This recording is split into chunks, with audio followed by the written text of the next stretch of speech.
Deixa eu te fazer uma pergunta. O que define um filósofo? Ou de forma mais clara, o que faz de alguém um filósofo? É alguém que lê muitos livros? Alguém que escreve textos complexos? Ou alguém que consegue observar a realidade e transformar isso em ideias que fazem sentido para outras pessoas? Porque se for isso, então talvez Luiz Inácio Lula da Silva esteja mais próximo de um filósofo do que muita gente imagina. E eu sei, só de ouvir isso já tem gente pensando, não viaja. Mas calma, porque isso aqui não é sobre política, é sobre padrão, é sobre comportamento, é sobre forma de pensar. E quando você começa a analisar o jeito que o Lula fala, sem filtro, sem preconceito, algumas coisas começam a aparecer, e não é pouco. Tem algo curioso na forma como ele se comunica. Ele não tenta parecer inteligente, ele não tenta provar que sabe mais que os outros. Ele simplesmente fala,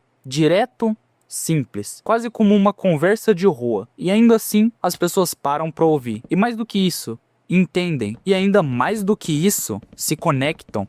E isso lembra muito Sócrates. Sócrates não escrevia livros. Ele não ficava em cima de um palco discursando com palavras difíceis. Ele andava pelas ruas, conversava com as pessoas, fazia perguntas simples e desmontava ideias complexas. Ele não ensinava no sentido tradicional. Ele fazia você perceber, e talvez seja por isso que ele incomodava tanto, porque ele não entregava respostas prontas, ele fazia você pensar. E quando você começa a observar, Lula faz algo parecido, não no mesmo formato, mas no mesmo efeito. E aí entra outra camada, porque não é só sobre como ele fala, é sobre de onde vem isso. Lula não vem de um ambiente acadêmico. Ele não foi formado dentro de uma estrutura intelectual tradicional. Ele vem da vivência, do trabalho, do contato direto com a realidade.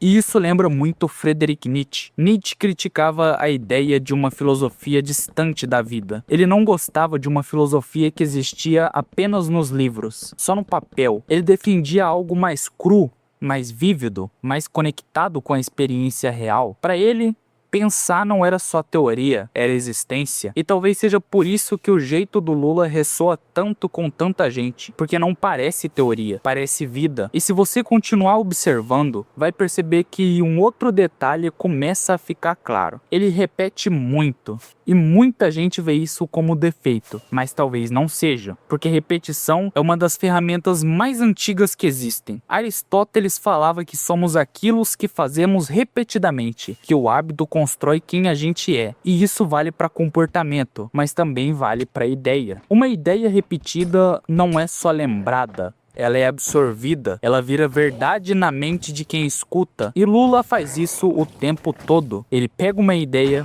repete, reforça, ajusta e continua, até aquilo deixar de ser só uma frase e virar uma percepção. E aí, quase sem perceber, você começa a notar uma outra coisa. Ele não fala só em fatos, ele fala em histórias, ele cria imagens, ele constrói narrativas, e isso é poderoso, porque o ser humano não vive só de lógica. Ele vive de significado. Platão entendia isso perfeitamente. Por isso ele usava alegórias, histórias, metáforas, como a famosa alegória da caverna. Não era só uma história, era uma forma de fazer você sentir uma ideia. E o Lula, de um jeito totalmente diferente, faz algo parecido. Ele transforma situações em histórias, e histórias em algo que as pessoas conseguem visualizar, sentir e lembrar. Mas aqui entra uma parte mais delicada, porque nem tudo é precisão, nem tudo é exato. Às vezes ele erra números, às vezes ele fala dados que não são totalmente verificáveis. E isso levanta uma dúvida importante. Isso é erro ou é outra coisa? Porque ao longo da história, isso já apareceu antes. Filósofos nem sempre estavam preocupados com precisão matemática, mas com impacto, com sentido, com direção. Nietzsche mesmo não estava preocupado em provar tudo com dados. Ele estava preocupado em provocar, em quebrar estruturas, em fazer você enxergar diferente. E até Platão, em alguns momentos, priorizava a ideia sobre o fato literal, porque o objetivo não era ser um relatório, era transformar a forma de pensar. E isso não significa que imprecisão não importa, mas mostra que, em certos contextos, o foco pode não ser o número, mas o significado por trás dele. E é aí que tudo começa a se conectar, porque quando você junta linguagem simples, vivência real, repetição de ideias, narrativa forte, capacidade de conexão, você não tem só um político falando, você tem alguém moldando percepção. E isso é exatamente o que muitos filósofos fizeram.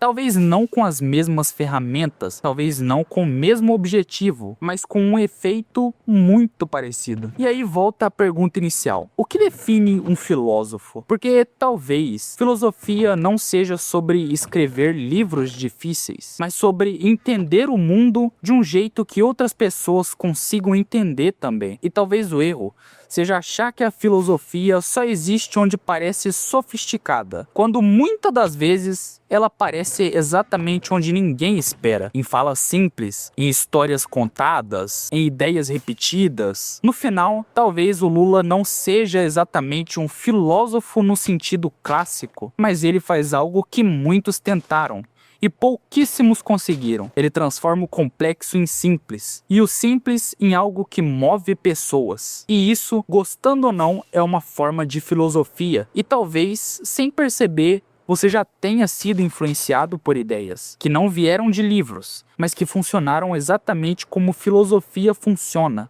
E clica no vídeo que está aparecendo na sua tela para você entender como Bolsonaro provavelmente é a reencarnação de Nicolau Maquiavel. Te vejo lá.